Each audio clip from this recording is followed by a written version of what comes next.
Hello friends, आप सभी का यूपीएससी की पाठशाला में स्वागत है। इस वीडियो में हम लोग देखेंगे मध्य या लघु हिमालय के बारे में। इससे पहले वीडियो में हम लोगों ने देखा था महान हिमालय के बारे में। तो महान हिमालय का जब हम लोगों ने अध्ययन किया था तो इसमें हम लोगों ने उसकी अवस्थिति एवं विस्तार देखा था। फिर इसके बाद हम लोगों ने देखा था कि जो महान हिमालय है यहाँ पर जो महत्वपूर्ण शिखर पाए जाते हैं उनको देखा था, तथा उनके मध्य जो प्रमुख हिमनदों का जमाव पाया जाता है उसको हम लोगों ने देखा था, तथा महान हिमालय वाले क्षेत्र में जो महत्वपूर्ण दर्रे पाए जाते हैं राज्यवार उनको हम लोगों ने देखा था। इस वीडियो में हम लोग देखेंगे मध्य हिमालय, जिसे ही कहा जाता है लघु हिमालय भी कहा जाता है, तो इसको हम लोग देखेंगे। फिर इसके बाद इसी वीडियो में हम लोग समझने की कोशिश करेंगे शिवालिक हिमालय के बारे में। तो सबसे पहले देखते हैं लघु या मध्य हिमालय के बारे में। तो जो लघु या मध्य हिमालय है ये महान हिमालय के समानांतर दक्षिण में अवस्थित श्रेणी है। तो राइट डाउन भी करते चलिए। महान हिमालय के दक्षिण में, महान हिमालय के दक्षिण में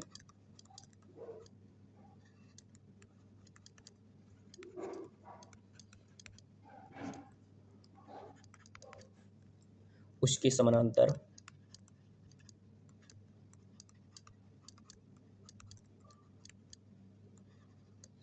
समानांतर इसका विस्तार पाया जाता है।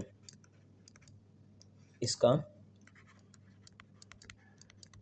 विस्तार पाया जाता है।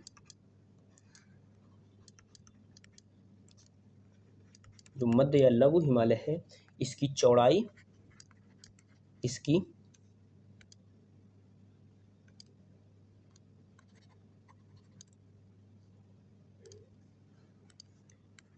चौड़ाई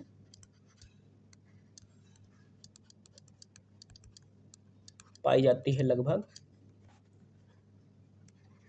80 किलोमीटर से लेकर 120 किलोमीटर तक मध्य या लघु हिमालय चौड़ा है, तथा इसकी जो औसत ऊंचाई पाई जाती है वो है 1800 मीटर से लेकर 3000 मीटर के मध्य इसकी औसत ऊंचाई पाई जाती है। इसकी औसत ऊंचाई, तो ये क्या है, महान हिमालय से कम ऊंचा है। तो इसकी ऊंचाई लगभग देखने को मिलती है 1800 मीटर से लेकर 3000 मीटर के मध्य इसकी औसत ऊंचाई देखने को मिलती है। जो मध्य या लघु हिमालय है तो यह क्या है, महान हिमालय की तरह एक सीधी दीवार की तरह नहीं है, क्योंकि इसको नदियों द्वारा विच्छेदित किया गया है। तो जिसके कारण ये मध्य या लघु हिमालय है तो ये कई श्रेणियों में विभक्त हो गया है। तो जैसे यहाँ पर कई श्रेणियाँ पाई जाती हैं, धौलाधार श्रेणी, पीर पंजाल श्रेणी और नाग टिब्बा जैसी श्रेणियों में ये विभक्त है। तो इसमें लिखते हैं इसकी प्रमुख श्रेणियाँ। प्रमुख श्रेणियाँ,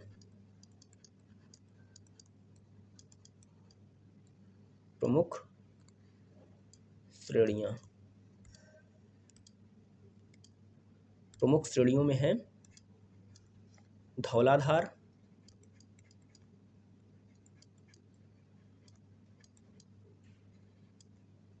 पीर पंजाल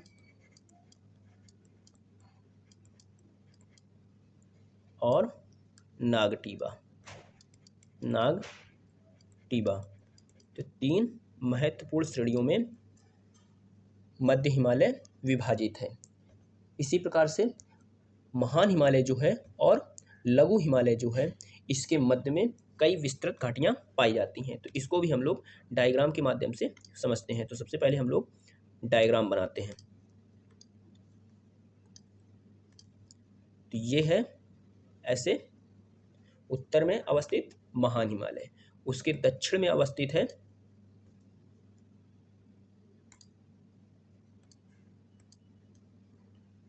महान हिमालय के दक्षिण में श्रृंखला अवस्थित है, उसे कहा जाता है मध्य हिमालय या लघु हिमालय।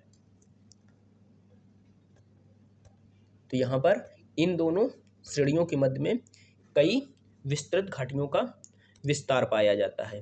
तो जैसे पश्चिम वाले क्षेत्र में पाई जाती है कश्मीर घाटी, इसी प्रकार से उत्तराखंड रीजन में पाई जाती है कांगड़ा घाटी, और नेपाल वाले क्षेत्र में इन दोनों श्रेणियों के मध्य में काठमांडू घाटी पाई जाती है। तो ये है कश्मीर घाटी,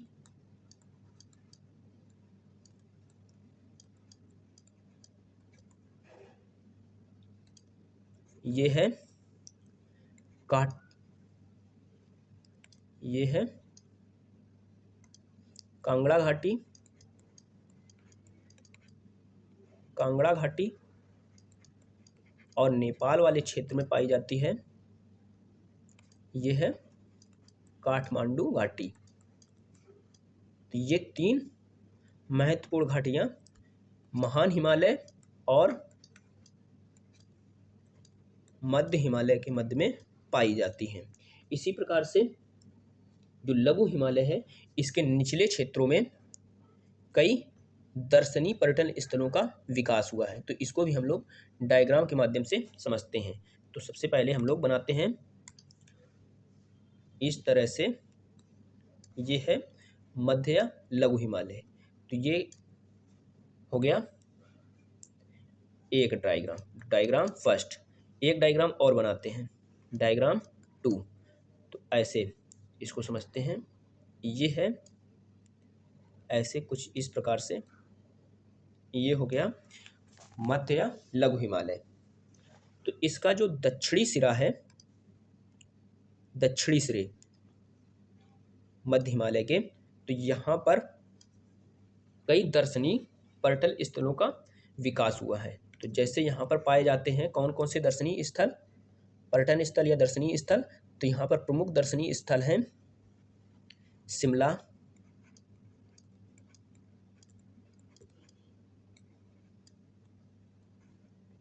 इसी प्रकार से मंसूरी,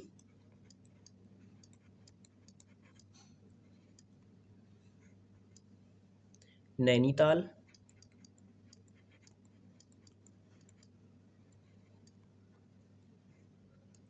रानीखेत,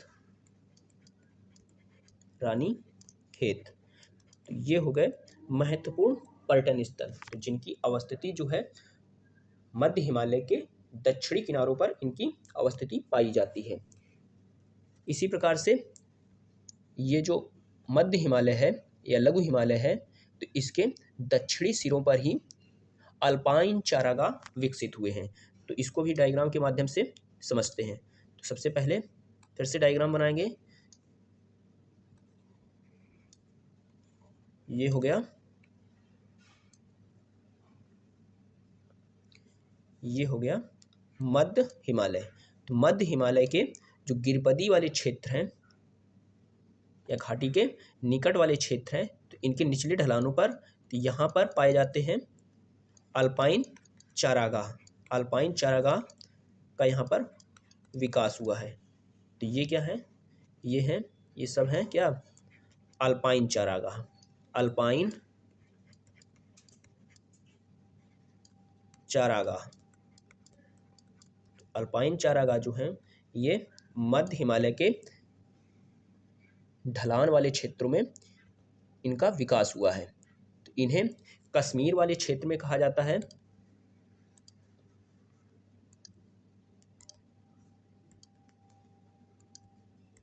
कश्मीर। कश्मीर रीजन में इन अल्पाइन चारागाहों को कहा जाता है मर्ग। मर्ग, तो मर्ग जैसे यहाँ पर प्रसिद्ध मर्ग है गुलमर्ग, सोनमर्ग,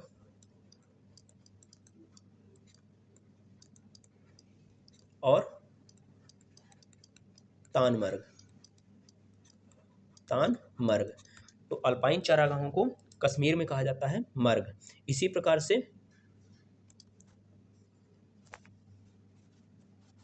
उत्तराखंड में इन्हें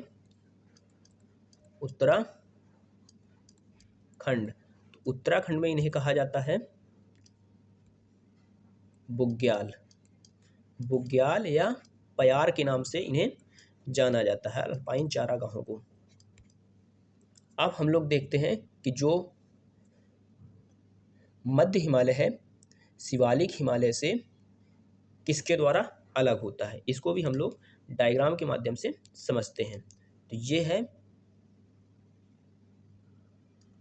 मध्य हिमालय, इसके दक्षिण में पाई जाती है शिवालिक श्रेणी। ये हो गया मध्य हिमालय, ये हो गया शिवालिक हिमालय। तो मध्य हिमालय जो है शिवालिक हिमालय से मुख्य सीमांत क्षेप द्वारा अलग होता है। तो ये है मुख्य सीमांत क्षेप जो है ये मध्य हिमालय को शिवालिक हिमालय से अलग करता है। मुख्य सीमांत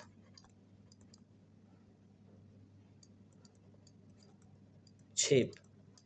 आप लोग कमेंट में बताइए कि जो मध्य हिमालय है महान हिमालय से किसके द्वारा अलग होता है। इसको हम लोगों ने पिछले वीडियो में पढ़ा था।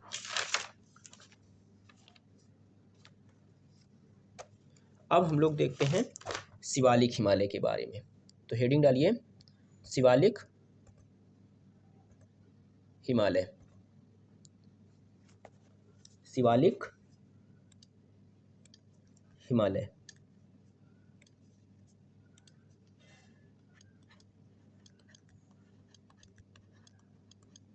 तो शिवालिक हिमालय जो है यह हिमालय की सबसे नवीन संरचना है तथा इसे ही दक्षिणी श्रृंखला भी कहा जाता है या बाह्य हिमालय के नाम से भी इसे जाना जाता है। शिवालिक हिमालय, शिवालिक हिमालय। तो इसको भी डायग्राम पहले बनाते हैं।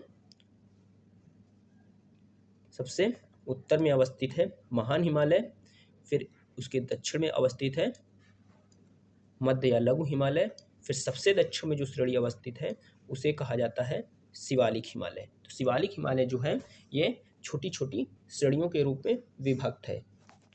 तो इसके बारे में हम लोग पढ़ेंगे इसमें हम शिवालिक हिमालय। तो शिवालिक हिमालय जो है यह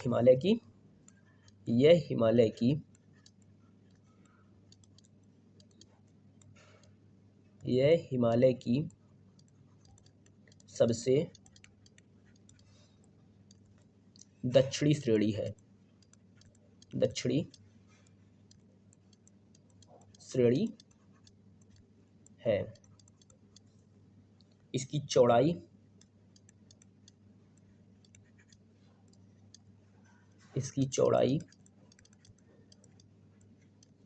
8 किलोमीटर से लेकर 45 किलोमीटर तक शिवालिक हिमालय चौड़ा है।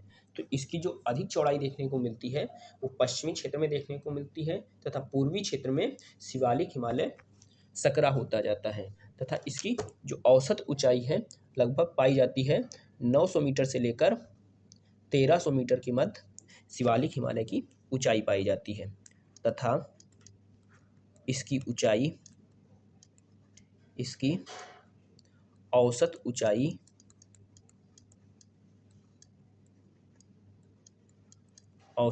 जो है वो है 900 मीटर से लेकर 1300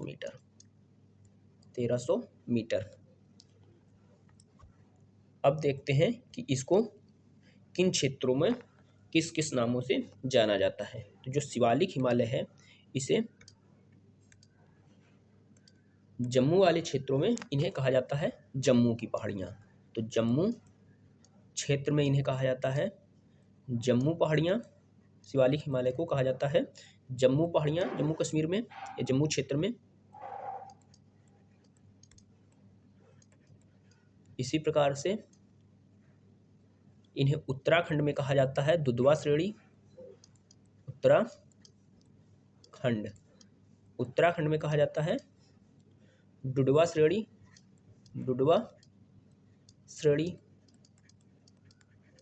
इसी प्रकार नेपाल में इसे कहा जाता है चुरिया मुरिया। नेपाल में शिवालिक हिमालय को कहा जाता है चुरिया मुरिया।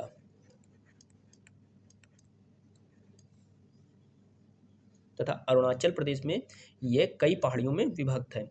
अरुणाचल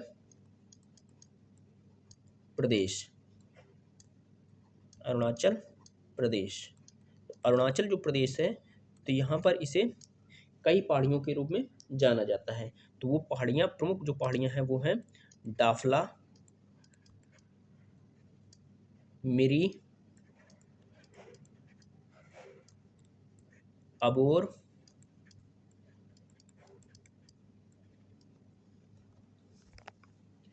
और मिसमी पहाड़ियाँ। मिसमी पहाड़ियों के रूप में शिवालिक हिमालय को जाना जाता है। अब हम लोग देखते हैं कि जो शिवालिक हिमालय है, शिवालिक हिमालय और मध्य हिमालय के मध्य में जो घाटियाँ पाई जाती हैं उनके बारे में। तो फिर से हम लोग एक डायग्राम बनाते हैं।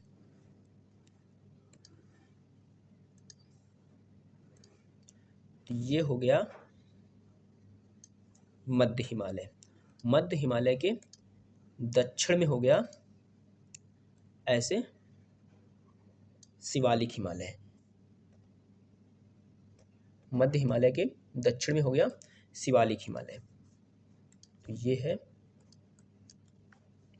मध्य हिमालय और ये है शिवालिक श्रेणी।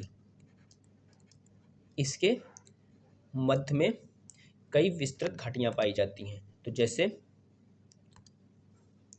महान हिमालय और मध्य हिमालय के मध्य में 3 प्रमुख घाटियां पाई जाती थी।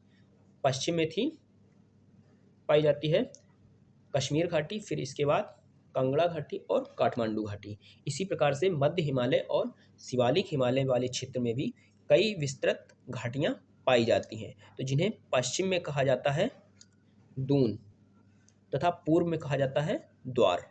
तो पश्चिम में जो घाटियां पाई जाती हैं उन्हें कहा जाता है दून। तो जैसे प्रमुख जो दून है वो है देहरादून, देहरादून, कोटली दून,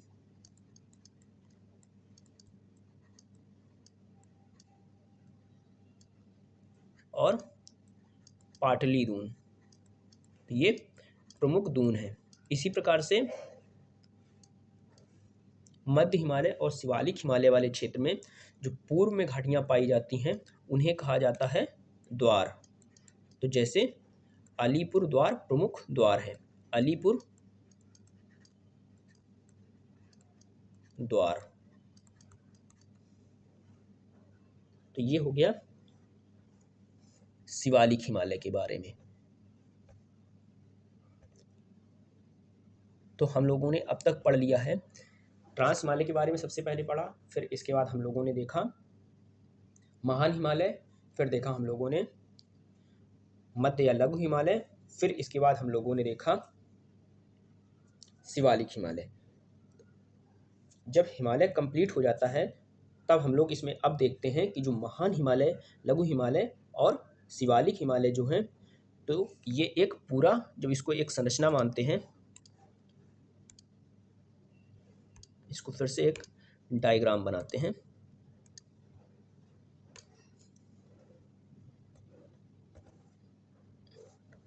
ये कुछ इस प्रकार से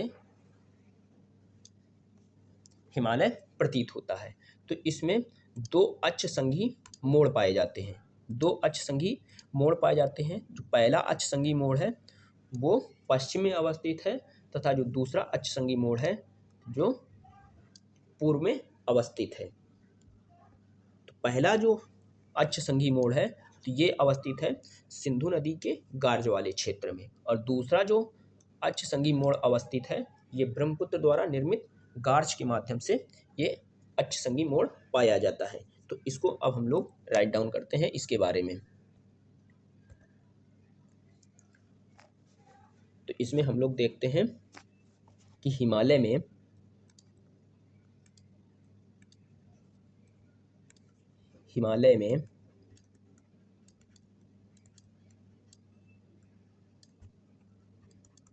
दो अक्ष संघीय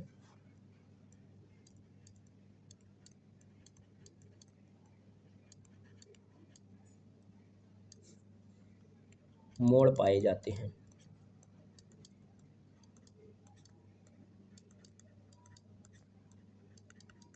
दो अक्षसंगी मोड़ पाए जाते हैं। तो प्रथम मोड़ जो है, प्रथम मोड़, तो प्रथम मोड़ से ही यहाँ से कई श्रेणियाँ निकलती हैं। तो जैसे यहाँ से निकलती है हिंदुकुश श्रेणी,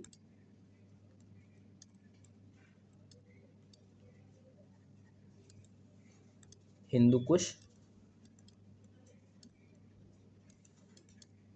हिंदुकुश श्रेणी। इसी प्रकार से यहाँ से निकलती है सुलेमान श्रेणी, सुलेमान श्रेणी और केरथर श्रेणी। इन श्रेणियों का जो विस्तार है पाकिस्तान एवं अफगानिस्तान में पाया जाता है। तो इनका जो विस्तार है वो पाया जाता है पाकिस्तान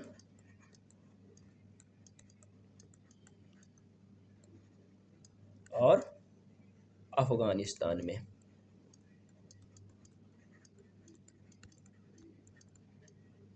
इसी प्रकार से जो दूसरा अक्षसंगी मोड़ है वो पाया जाता है पूर्व में। तो द्वितीय मोड़ जो है, द्वितीय मोड़ या द्वितीय अक्षसंगी मोड़, तो यहाँ से निकलती हैं कई श्रेणियाँ, जैसे पटकाई बुम, पटकाई बुम, इसी प्रकार से नागा श्रेणी,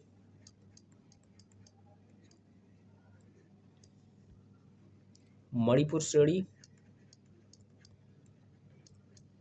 मणिपुर श्रेणी, इसी प्रकार से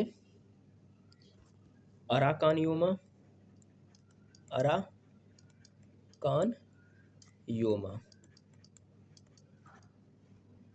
तो ये जो श्रेणियां हैं, ये श्रेणियां मुख्यतः भारत और म्यांमार के मध्य में अवस्थित हैं।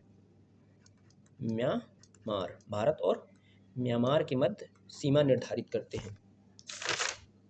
तो ये हो गया हिमालय वाला टॉपिक पूरा। तो हिमालय वाले टॉपिक में हम लोगों ने देखा कि इसमें जो महत्वपूर्ण श्रेणियां हैं उनको देखा। तो ये हुआ है अभी उच्चावची विशेषताओं के आधार पर हिमालय का विभाजन। अब हम लोग इसके बाद देखेंगे नदी घाटियों के आधार पर हिमालय का विभाजन। तो नदी घाटियों को जब आधार बनाया जाएगा तो हिमालय को मुख्यतः 4 हिमालय क्षेत्रों में विभाजित किया जाएगा। तो जैसे सिंधु और सतलज नदी के मध्य में जो हिमालय का विस्तार पाया जाता है उसे कहा जाता है पंजाब हिमालय, इसको पढ़ेंगे। फिर इसके बाद हम लोग पढ़ेंगे सतलज नदी से लेकर काली नदी के बीच वाले क्षेत्र में जो हिमालय का विस्तार पाया जाता है इसे कहा जाता है कुमायूं हिमालय, उसका अध्ययन करेंगे। फिर इसके बाद हम लोग देखेंगे काली नदी से लेकर तीस्ता नदी के बीच नेपाल हिमालय का विस्तार पाया जाता है, उसका अध्ययन करेंगे। फिर इसके बाद तीस्ता नदी से लेकर दिहांग नदी के मध्य असम हिमालय का विस्तार पाया जाता है, उसका अध्ययन करेंगे। तो इस वीडियो को हम लोग यहीं तक रखते हैं। वीडियो अच्छा लगा हो तो वीडियो को लाइक करें, कमेंट करें, शेयर करें तथा बेल आइकन को जरूर ही प्रेस कर लीजिए, जिससे कि नोटिफिकेशन सबसे पहले आपको प्राप्त हो सके और आप सबसे पहले वीडियो देख सकें। चलिए, आप सभी का बहुत बहुत धन्यवाद। जय हिंद, जय भारत।